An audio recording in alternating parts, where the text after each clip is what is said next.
All right, we are back with another episode of On the DELO. I'm your host, the DELO. We're sponsored by the DELO.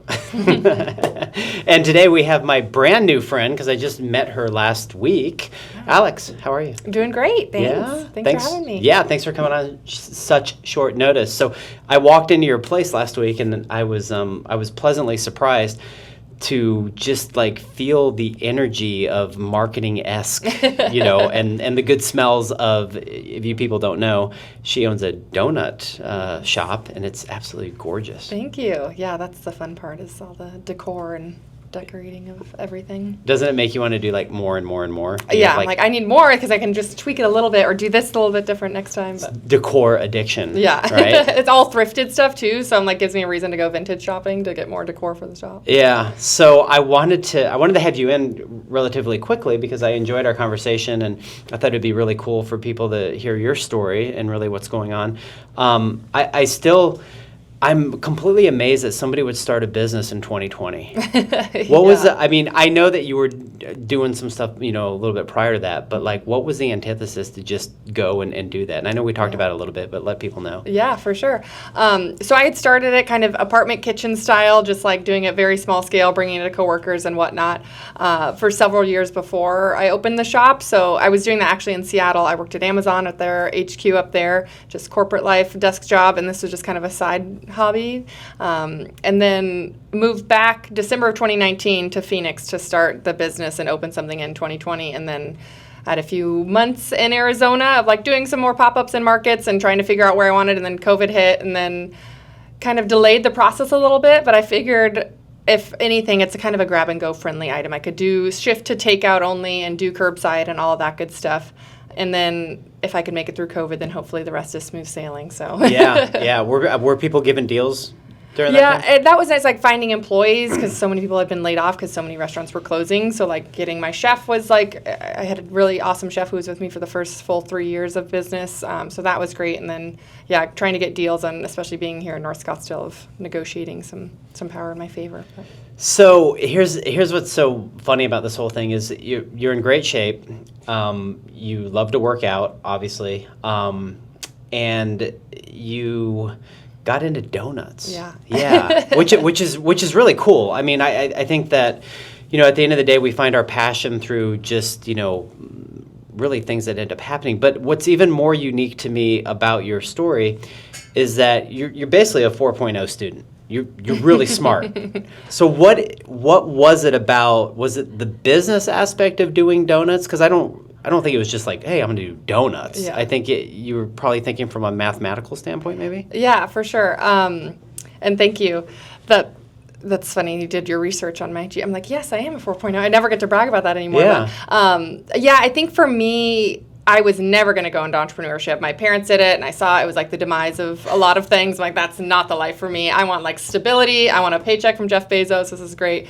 But yeah, I'm not like the biggest I didn't grow up like number one donut person. It's not a recipe from my family or anything. But I just love the creativity of it. I think with donuts, you can have so much fun with it. It's fried dough. You can do cheesy, you can do spicy, savory, and people it's pink with sprinkles is just what it's known for. And I'm like, you can get so much more creative than people are doing it. So I just saw like the opportunity there with brands like Salt and Straw that were like really innovating the ice cream space and frozen yogurt and cupcakes and all of that. I saw them being creative and pushing the boundaries, but no one was really doing that in the donut space that I saw, and I thought there was a lot of potential there. So that's when like the business entrepreneur light kind of clicked on. And I was like, I can take this and try and figure that out with the margins of donuts and being more exploratory with flavors and all of that stuff. So yeah. So it was marketing, it was math, it was creativity. Yeah. It's the fact that you again, you're the one place that I've been up to down the road is absolutely beautiful. Like you walk in there and you want to hang out there, and when you look at the donuts, you want to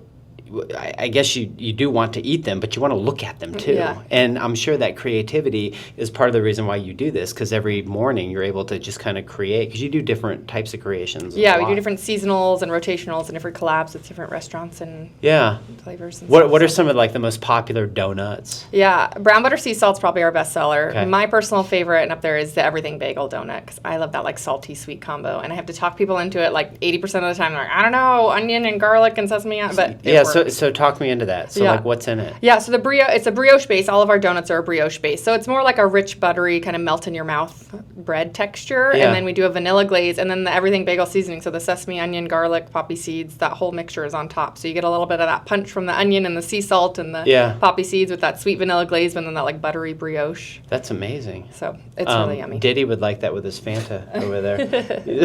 Orange Fanta and everything. There you go. Yeah. Okay. So just like I am, you're an ASU grad. Yeah. So congratulations on that. Yeah, right? Sun Devils. Yeah. Fork 'em, or I don't even know how that works. Is that like that? Something like that. How was it like when you were going to school like at ASU and growing up here and doing your stuff? Like, did you enjoy like what Arizona had to offer, or were you just kind of like, I got to get out of here? Yeah, I mean, I'm a desert rat. I feel like I'm like fourth generation Arizonan, so it's in the blood. But I knew I wanted to get out. I just wanted to try something new. I feel like there's just so much else to learn out there. So when I got a job opportunity, Amazon hired me. I was like, Seattle, it's great. And I was like, being from Arizona, you're like, I can use a few overcast days, a little rain. I was like, guys in flannels like singing to me with acoustic guitar sounded very great. But it was cool to just transplant myself. I loved Arizona. I just knew I needed to kind of explore and try something different. And it did make me appreciate coming back here for sure. But and what was the antithesis again to leave Amazon? I knew they would always be there, and I had kind of been doing donuts, and it was a lot of conversations with friends, like, if not now, then when? Like, I had zero kind of ties, like, what was stopping me at this point? And like I said, like, if shit hits the fan, excuse me, if I can say that on here, and like all else fails, I know I can probably come back to Amazon, and it's such a huge company, and I have so many connections there that I'm like, what's the worst that could happen? Like, I'll lose some money, yes, but I'll get practically an MBA of experience in trying to start this business. So my whole thing was just like, it was almost like continuing education for me at that point, and my job was great and I loved it. It was a dream job for like 7 years. But then there were some changes happening. I didn't have as much creative freedom. And I'm like, I have this opportunity to do this business thing where I could learn so much more than I ever could behind a desk. So. Yeah, because while you were there, you were actually, and the cart is in your store up here, right? You were actually selling donuts out of that cart. Yeah, my little tricycle. So I have a little trike that I got custom built in Seattle. So I would wake up at like 2 a.m., make donuts, go out in front of the Amazon offices and sell to coworkers and all the office people, and then pack up, load it into my car, and then go to work at the desk job from 9 to 5. And you don't want to be an entrepreneur. I call bullshit on that. That's great. Okay, so this is a legit question. I want to know if you have a legit answer, or if you just have an answer that's kind of in your mind based on how I asked this. So somebody that goes to school, gets a 3.98, 4.0, we'll just call it 4.0, right? Let's round up. We'll just round it up to really smart.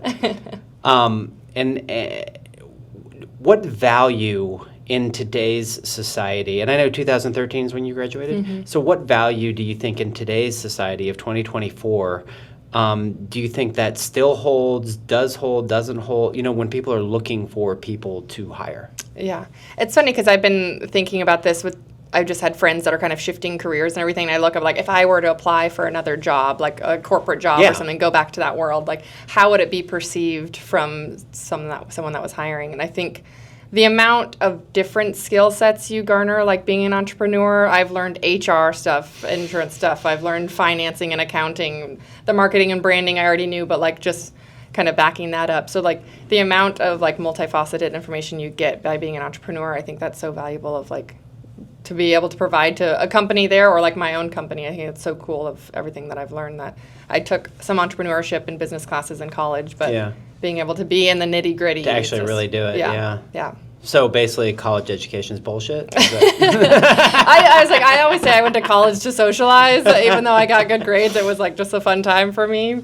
I'm trying to think of what I really learned. I feel like I've learned it running the businesses. Yeah, for sure. And to have the wherewithal, I mean, I think, look, the entrepreneur spirit is you either have it, or you can, some people do, learn it if they feel like it is for them in that context. But then there's, I would say the majority of the people, they just want nothing to do with it. Mm-hmm. They just want to show up to a place, they want to answer the phone or play on the computer until 5 o'clock, then they just want to go home and not be responsible for anything. Yeah. And you know as well as I do, we're responsible for everything, every minute, every time, and it never stops. Yeah. But there's something that feeds us. Yeah. Yeah. for some crazy reason. Yeah, for some it's like crazy everyone says, like, you quit your 8 to 5 to work 24/7. Yeah. And I'm like, it's so true. Your mind is just going. Even if like I have a day off, which I consider just my work from home days when I'm not working in the shop. It's even like your mind's just always clicking and like making dinner. It's just you're always going, or an employee's texting you, or I get called at 1 a.m. because my kitchen starts at like midnight, so I'm getting called in the middle of the night. And this order doesn't have this detail. I'm like, yeah, I have to be figure it out, yeah. bro. Exactly. Oh my god, nobody's calling me that late. So one of your non-negotiables I remember is your weightlifting. Yeah. Yeah, and every morning, right? Yep. Every weekday. So I do it 5 days a week, Monday through Friday. And then you go somewhere and have a routine, or Yeah. So I go to Mountainside Fitness. I have an app that I use that just talks me through workouts. I'll use that 3 or 4 days a week, and then otherwise I'll just like make up my own routine. But treadmill and then weightlifting, and it's just my time to like just zone out. And I'm like, I'm not responding to texts or anything. I mean, I will if it's an employee, but other than that, just kind of like do not disturb. Put my headphones in and get in the zone, because that's to our point earlier of just like you're always on, and I'm like always in business mode and always thinking of like, what do I have to figure out for the next week of business?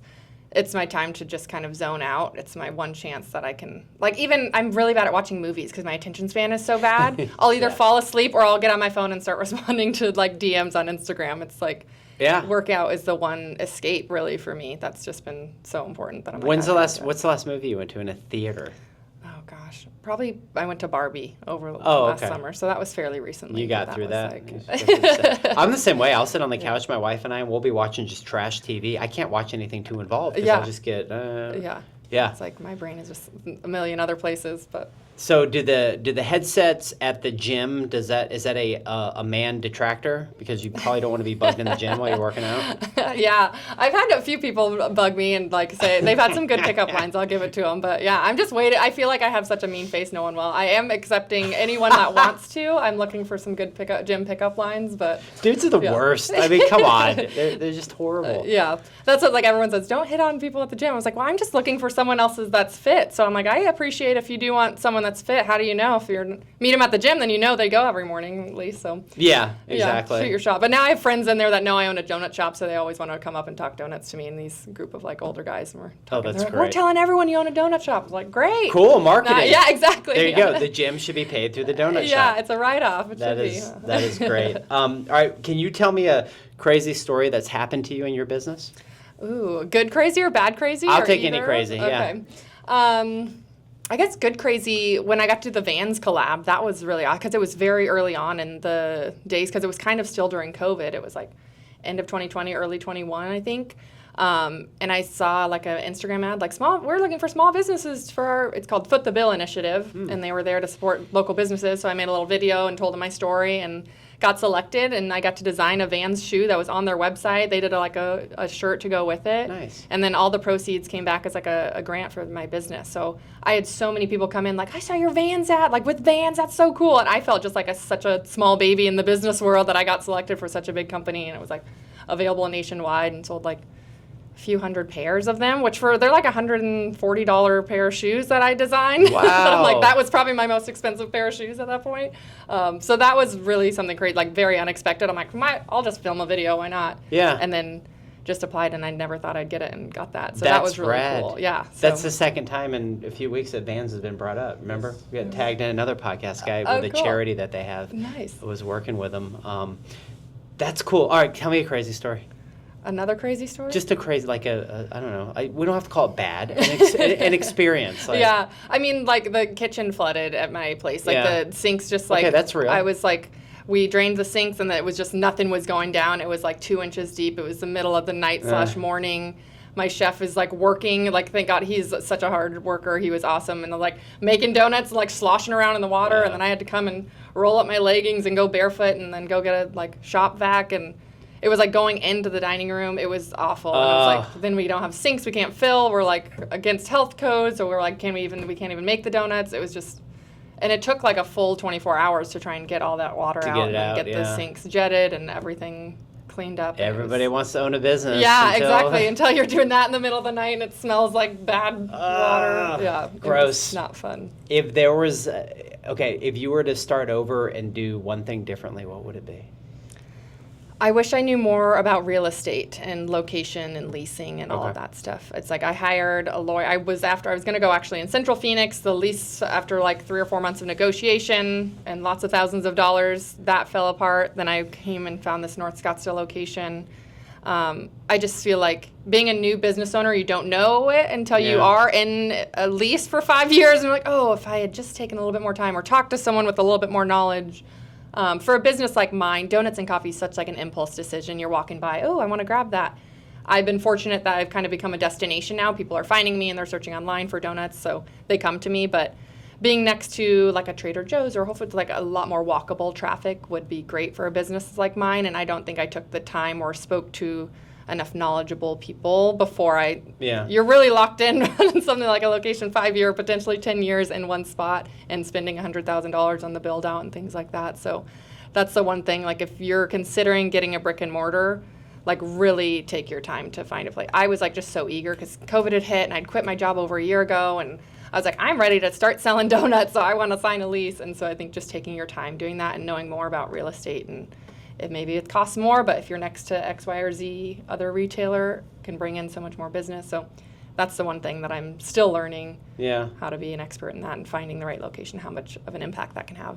And sometimes I think you would agree, even if it costs a little bit more per square foot, it's worth it because you have that. You're basically paying for advertising and marketing. Yeah, for sure. And being, by that walkable traffic or getting like the things that you want to negotiate in a lease, like getting the pylon signage out front and like directional signage in the parking lot, and like our square footage is too small, so we can't even get on the directional signage. I'm like, oh my gosh, these little things you don't know, and it just adds up that you don't realize until it's too late.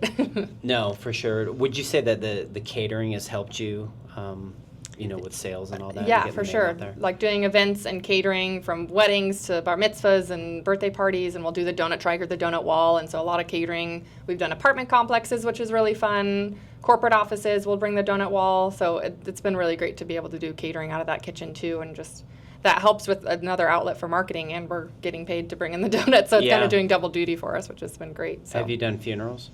Not yet, but if anyone's interested. Actually. It's a legit question. I mean.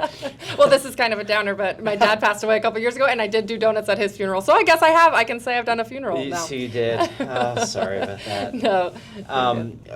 Tell me about your idea of localism, how you use local vendors, and what that means to you. Yeah, absolutely. That's what I think, like, rising tide lifts all boats. If I can use ingredients from local people that they're like either just starting up or they're just local in any means, I think it's so cool. Just brings it back to the community. That's why I wanted to come back to Arizona and open more shops, and like keeping your money like in the place that you're living, I think is really powerful. So like using True Salt, and like I found them, it's like sea salt. I could get any old sea salt, but like, oh, it's made in Arizona, even better. Like use something local. I use all locally roasted coffee here in North Phoenix. So it's like, just wherever I can, I think it's so cool to support other entrepreneurs in the state, in the community, people that I can meet and like come into the shop and share donuts with. I think that's just so powerful. So yeah, and you're really into building relationships, being a part of community. Mm-hmm. I mean, that's how we met. We met through my tech company and the guys there, and then True Salt, who you just mentioned, Brian, that owns that, is part of that tech company. And then you're like,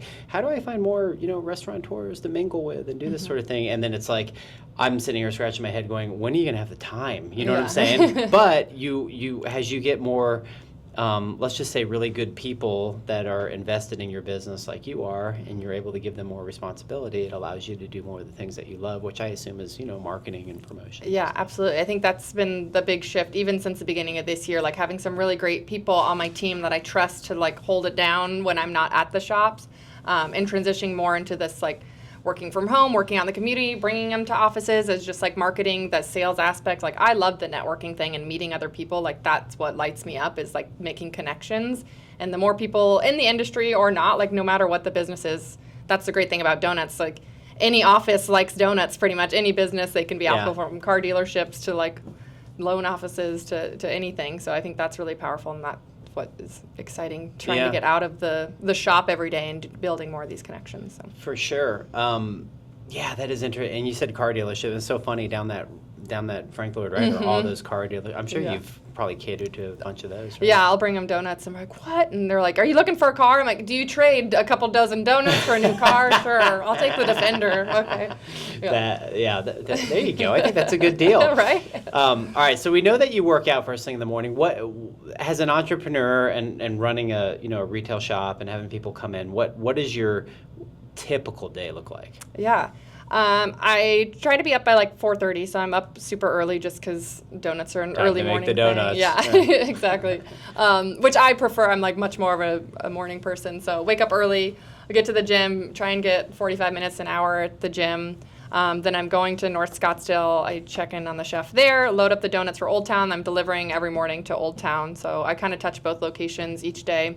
And if I'm not working the Old Town shop, sometimes I'll do like a half-day shift, so I'm playing barista and making donuts and just kind of making sure everything's running smoothly. And then it's running errands, picking up inventory stuff, it's having meetings, kind of however I feel that I'm writing email marketing, catching up on social media, trying to do photo shoots and what's the new seasonal flavor, and let's capture that and let's post it on social. Oh, Mother's Day is coming up, let's create a reel for that. So creating content and posting and then responding to comments and just engagement on social. So. And you're doing it all. Yeah. Trying to. And then your stores close at around 2:30? At 3, yeah. At 3? Yeah. Okay. Unless we sell out, so sometimes we'll sell out and close a little early, but yeah, usually till 3, and then, yeah, if I'm closing, I'll be done and then have a few hours of. Has anybody besides me ever gone in there just for a cup of coffee? Yeah, there's quite a few people. We have really great coffee, so some Yeah. people will come in and they're like, oh no, I won't. Like, Not today. And I'll just put like a one donut hole on top of their cup of coffee just to like, you don't want to commit to a full one, but there's a little bite of something sweet. So, Yeah. But yeah. And I know we talked about this, but I know that people listening probably would be intrigued. I have a whole array of different types of listeners. They might be in hospitality, they might be in health and wellness, this and that. And I think everybody's always curious, like what people eat. Okay. Yeah. And so obviously you're not eating donuts all day. I know you probably taste stuff to know that Yeah. quality control, this and that. But like, what's kind of I saw a quote that you had, like, never skip breakfast. Yeah, Yeah. that's my protein oatmeal. Like religious about my protein oatmeal. Yeah. Like every morning I feel like the past 10 Do years. you buy like a brand or do you just No, make it's just like I get the bulk oats from Sprouts Yeah. and then whatever protein I'm playing around with that month. Nice. So protein and oatmeal, and I'm like, that's because I'll get hangry if I don't eat. I will just Right. like, no one wants to be around me. So I'm trying to eat every like few hours or snack or get some kind of protein in me because. Okay, so do you pour the water on the oatmeal first and then the protein, or do you mix This the is protein? funny. This is a big debate with my Yeah. sister and I if she heats it up after or before. But I do the oatmeal, protein, water, like stir it up, and then I microwave it. A minute, stir, another minute, and then Really? it's warmed. And then I'm doing unflavored, unsweetened protein right now, so I'll just do maybe a little honey or something or some Yeah. nuts on top. But Okay, and then what else do you eat during the day? whatever I can prep. I'm usually prepping from dinner, so I'll make a salad with some kind of beans or protein. I don't eat a ton of meat, but a lot of veggies, so a lot Yeah. of like salad prep, so salads and roasted sweet potatoes, and I eat a ton of beans. That's like my main source of protein. Yeah. So salads with beans and vegetables. There's usually like the lunch, grab like a cheese stick, cottage cheese to snack on, and then dinner is roasted chicken and vegetables. I eat just I'm fortunate, glad that I liked vegetables, but Pretty much, vegetables yeah. all the time. Got your routine going. That's Yeah. really cool. And I was just talking to another guy that owns a restaurant. I'm like, oh, I wanted to go there. I'm like, I'm just bad at eating. I don't eat out a ton. Right. If I do, it's like salad and go, which Yeah. just grab and go. So, but yeah, just a lot of cooking at home. Okay. How about future plans? What are you thinking as far as the next, like, I don't know, year? Like, where would you like to be and do? Yeah, I just want to continue to get the brand out there. I feel like I still have people that walk in, oh, how long have you been here? And like, especially at the even at the North and the Old Town. Yeah, it's like 3.5 years in North Scottsdale. I'm fairly new in Old Town, but still, I just celebrated a year there. So still just trying to get the word out organically. I'm like, I'll do a little bit of marketing here and there, like paid marketing, but most of it's going to be organic and word of mouth. So just continuing to kind of pound the pavement, handing out donuts. Want to expand my catering side of things. So with more corporate offices, more salespeople, bringing in, like instead of grabbing Crumble, come and grab a dozen or 3 dozen chin-up donuts to bring to your like sales offices. So really like getting more into the catering side of things because that really allows me to like increase volumes of what I'm doing out because we're not capped out at production. So we have more opportunity to make more donuts, just getting more people in the shops, of course, but Yeah. also just more donuts out the door, so catering and that kind of stuff. All that sort of stuff. And so Chin up came from keep your chin up, right? Yeah. Yeah. Yeah. Which is funny. Like, I don't know if I told you this last time. I have a brewery that I love called Wren House. Yeah. So I go there all the time. And whenever I go, I would usually bring them donuts because I'll have some extras from the day. Cool. And this is probably a year into doing that. And then I was talking to one of the guys. He's like, oh, yeah, this is Alex. She owns Chin Up. They're protein donuts. I'm like, oh, no, they're just regular they're donuts. just And he's like, what? I thought the whole time these were protein donuts. And I'm like, yeah, you just like look and I'm like, I am like have pretty big arms. And so they're like, oh, I thought you were just like jacked from your donuts. And I'm like, no. They're like Caltine bars from Mean Girls. If you know that, they're like just thinking they're like weight loss things. And Yeah. so I'm like, oh, I'm sorry you assumed that. But they just, the name and then me. And so that was funny. But like, oopsie. That's awesome. No, if you're listening or watching this on YouTube, definitely go to her website and just check it out. I mean, it's just very happy and, it's fun. And no, I like it. If you could give or talk about, let's just say, financial advice that you give to yourself, what are some things that, as you're becoming more successful and obviously either acquiring things or money, like what are some of the things that you like to do as a young entrepreneur? Well, advice I would give is take more than you need. I'm very frugal and I was very debt averse. I paid off all my college debt, everything before I even got into business. And so taking out another loan, I'm like, I'm just going to go bare bones, only what I need. And they're like, oh, we should do some working capital. I was like, bare minimum. And then I just kind of screwed myself. I didn't give myself as much of a runway as I should have. So that's one piece of advice. Take more than you need, even if you're scared of it. Debt is not always a bad thing if you're using it towards building a business. So that's the main thing. And then just be smart. I mean, I've always, like I said, been a frugal person. I'm not like a designer handbags thing. Like I got a Yeti ice chest when I got my signing bonus at Amazon to go camping with. I was like my $300 ice chest. That was my big purchase. Oops. So I think, it's just that's great. Be smart about what you're buying and just spend where it matters and what brings you joy. I'm all about spending on experiences, so I love to travel. So I've traveled to a ton of different countries and that's where I want to spend my money if I get with the little time I get off now. But when I was at my Amazon days and would get more vacation time, I was traveling internationally, and that's where I'd like to spend my money. That's what I value the most. Yeah, where you have passions. Mm-hmm. I love it. Dude, that's an applause there. I love that. All right, that's very cool. All right, so I'm going to shoot you some rapid fire questions. You ready? Groovy. Okay, don't be scared.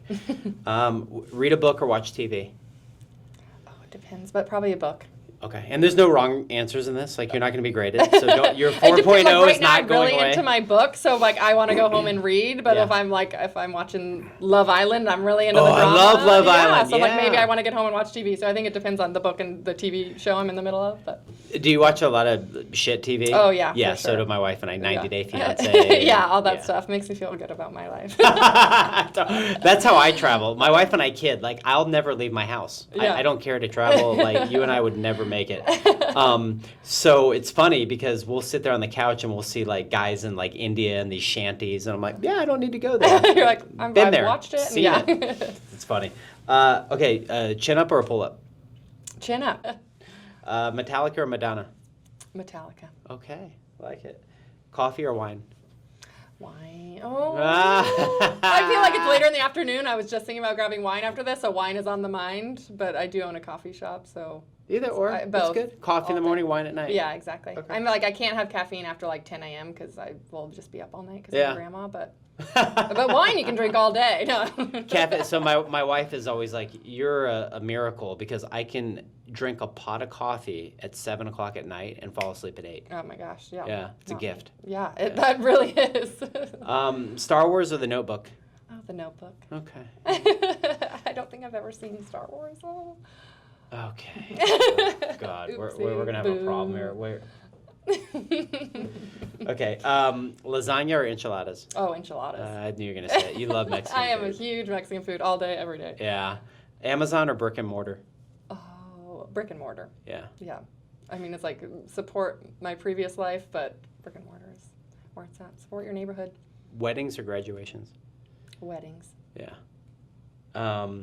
401k or bury it in the backyard? 401k, sure. Okay. And then last but not least, what is your favorite Hall & Oates song? Oh, you make my dreams come true. All right, there you go. See, what a great way to end it. Okay, where can everybody find you? We'll put it in show notes and all that stuff. Yeah, Chin Up Donuts. You can come visit either of the shops, but Instagram is just at Chin Up Donuts. My personal is at Alex McIntyre. You can find them both on either one. So Instagram is probably what I'm most active on, but Facebook, kind of TikTok a little bit. But yeah, I would love to see you in the shops. Yeah, and that's you responding to all messages Yeah. and all that stuff. Okay, Yeah. very cool. Or at the gym, come say hi. Yeah, there you go, especially if she has her headset on. Yeah. But yeah, please, if you're locally here, go support. Even if you're like having an office meeting, go buy, a couple dozen donuts. I mean, it ain't going to kill you, right? Yeah. Everybody else. It's all about balance. You got to you know? eat. Yeah. So, no, it's been great having you. Thank you for doing this Yeah. in such short notice. For and sure. we'll get this out pretty quick. Thanks for having me. Thank you, everybody, for listening. Remember, we are connecting and protecting, so check out the YouTube channel for those short snippets. And until next time, peace out.